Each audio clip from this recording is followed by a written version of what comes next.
e você vai sugerir uma troca. Qual é a troca?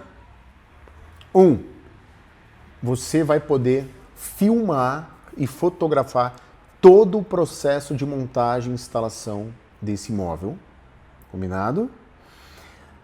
2, você vai poder usar esse ambiente da pessoa como um portfólio, ela autorizar esse uso, tá? 3, essa pessoa vai te passar uma lista de contatos de amigos e parentes para que você possa entrar em contato com eles